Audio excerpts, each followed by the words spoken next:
Welcome to another Witcher Places lore video. I decided to make today's video on Aedirn, so allow me to begin some basic information on this northern kingdom. So Aedirn lies between the Blue Mountains and the Monarchs Mountains. You can see this on the map that I show you on screen. If you look, it is also next to Dol Bethana, but I'll go into all that in a little bit. So the kingdom is a monarchy, and its last known monarch was Demavend III. You could argue that Prince Stennis is actually the last known monarch, but it's arguably because there are multiple choices in The Witcher, as we know. But for now, we'll say that the current last known monarch was King Demavend III. So a little piece of information that's actually might be interesting to you guys is that it actually owns the state of Dol Bethana, which you'll know because the current leader of that state is Francesca Findabar, but it's actually owned by Aedirn. The capital of Aedirn is Vengerberg, and as we know, Vengerberg is very famous for a sorceress that comes from there, known as Yennefer. And we'll get into Vengerberg and Gullet and everywhere else that's within this awesome country in later videos, but for now I'm just going to cover over the country of Aedirn as a whole. So its official currency is the ducat, which I might be saying wrong, but it's a very good currency and it's used in Aedirn. Also, I want to mention that its official language is the common speech, which as we know is basically English, at least in the English translation. You know, it's basically whatever language they decide to make the game from. And it's also supposedly based off Germany. If you look at its flag, you can see what I mean, and apparently its culture is fairly similar too. And you'll understand why later in the video. So next I want to go over some major events of Aedirn. So as we all know, there is an ongoing feud between Kaedwen and Aedirn, and this is over the land known as the Lawmark, or also known as Upper Aedirn. And you know this because The Witcher 2, basically the entire second part of the game takes place there, apart from Lochmuin. But the entire second part of The Witcher 2 takes place there, and it shows you trying to basically make Saskia the ruler of that part of land and have it separate from Aedirn and Kaedwen. But Aedirn and Kaedwen have wanted it for a long time. In fact, there's been multiple battles over that piece of land and multiple treaties that have caused it to go from one king to another. But not long before the start of The Witcher 2, there was actually a battle that ended in Sabrina Glensvig's death, who you'll know from my Lodge of Sorceresses video. And this inadvertently caused the curse which is shown in The Witcher 2. You know, when the Draugr are all coming up. We'll get into all that in later videos, but I'm sure that most of you who have played The Witcher 2 will understand what I mean. So another piece of information is Aedirn was actually one of the most recent places to be colonized by humans. So it's actually a fairly new kingdom, in comparison to the others that is. There's still a lot of races to the elder races there, particularly elves who either live in the dense woodlands or the mountain valleys, and they also obviously live in Dol Bethana, which is technically part of Aedirn, even though it's its own state. However, for the dwarves, it's actually a bit better because they live in Upper Aedirn, as you know, with Vergen, and it's because they're quite close to their homeland of Mahakam. So Aedirn is actually mainly known for its great agriculture, as it has great hills and has an almost unchanging climate, which make the ground have great yields. The farming is actually especially good in Dol Bethana, which is east of Aedirn, and this is also known as the Valley of Flowers. So as I said, the farming is pretty good in Aedirn, it's great for agriculture and they can get a lot of money from that, but another one of its great exports is its industry. So, being so close to the Mahakam Mountains, it is able to mine many minerals, and this is in particular coal and precious metals. Well, less precious metals. They actually have smelters located in Gullet and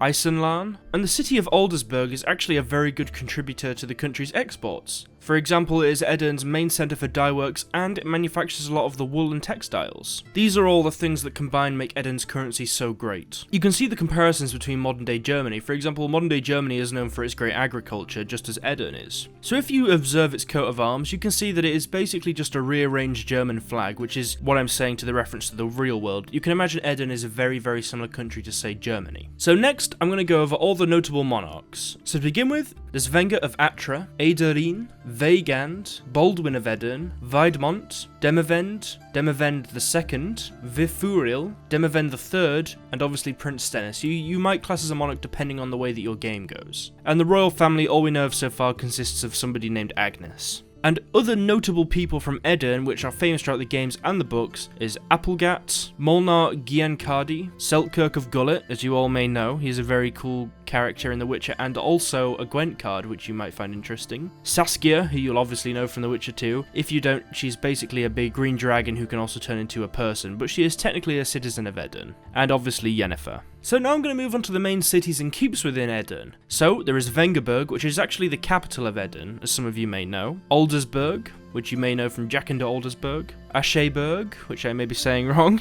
Hochberg, Vatweir, Gullet, Tiel, or Tiel, Kalkar, Berg Ein Dal, Eisenlarn, and Hag. So now I'm going to go over the major regions of Aedirn, so what the country split up to. For example, in England, you might have, I don't know, let's say you have the Midlands, West Yorkshire, North Yorkshire, etc. Loads of different sort of sections within England. It's the same in Aedirn. So there's Dyfni, Upper Aedirn, which is disputed as I've said, Lower Aedirn, and Dol Blathanna. So next I want to go over the economy, and I've gone over it pretty much throughout this entire video showing the manufactures and exports, but what I wanted to say that Aedirn has one of the richest economies of the Northern Realms, and its economy is very, very well developed, and this is due to all the things I said earlier about the manufactures and farming, etc. So now I've got a bit of information on the military, because Aedirn's army is much more, I suppose you could say, it's more explained than any of the other armies of the Northern Realms. So to begin with, there are two main parts. There is the regular army of foot soldiers, archers, cavalry units, and crossbowmen, but the second part was actually formed by King Demoven II, and it was created to combat the Scoia'tael commandos, and the special force was known as the Special Troops. So these warriors actually had half a year of training, and had a much larger salary than any other soldier. They also went through very, very difficult training routines. It's a bit like the American Navy SEALs or the English SAS. I suppose you could say they're a little bit like Roach's commandos. There were actually several units of these soldiers, and one was led by the famous White Railer. Half-elves were also allowed to join these forces. And Aedirn also possesses war galleys, which were used to escort important figures across the Pontar, but we'll get into that in later videos. So what I wanted to say actually is that there is a lot more on the wars of Aedirn, but I'm not going to go too much into that because I feel like the Wars of the World could be a later series, as there is so much information on the wars in Aedirn. There is a lot of information on everything with every other Northern Kingdom in Nilfgaard, the Nordling Wars, the Pontar Wars. There are plenty of videos I can do later on them, and there's too much to include in just this video, I think. So what we can deduce is that the religion of Aedirn is probably most likely Melitele or Saint Lebioda or the Churches of Creve and the Eternal Fire. As we see with a lot of this sort of closed continent, a lot of the religions are kind of shared, at least in the Northern Realms. So as always, to end these videos, I like to read the entire journal entries that we have on these places. So today I'm going to read the journal entry on Aedirn of The Witcher 2. This realm is bordered by Kedwen to the north, Redania to the northwest, Temeria, and the massif of the Mahakam Mountains to the west, and Lyria to the south. The Blue Mountains line its eastern frontier. Aedirn's coat of arms is a golden red chevron on a black field, and its capital is Vengerberg. Not long ago, the country nearly disappeared when Nilfgaard occupied its southern territories, and its northern neighbour and supposed ally Kedwen treacherously annexed Upper Aedirn. Though the invaders were defeated and Kedwen withdrew from Aedirn's northern lands, the kingdom's fate still hangs by a thread. The country has been ravaged by peasant revolts, and its central government seems ever unsteady. The part of Aedirn that lies between the Pontar and the Dyfni rivers is called Lormark, or Upper Aedirn, depending on the interested party's political claim to them as well. During the last war with Nilfgaard, Aedirn found itself in deep trouble, fighting an uneven battle to repel the onslaught of the Black Ones in the south. Sensing that its southern neighbour would ultimately bow to the invaders, Kedwen,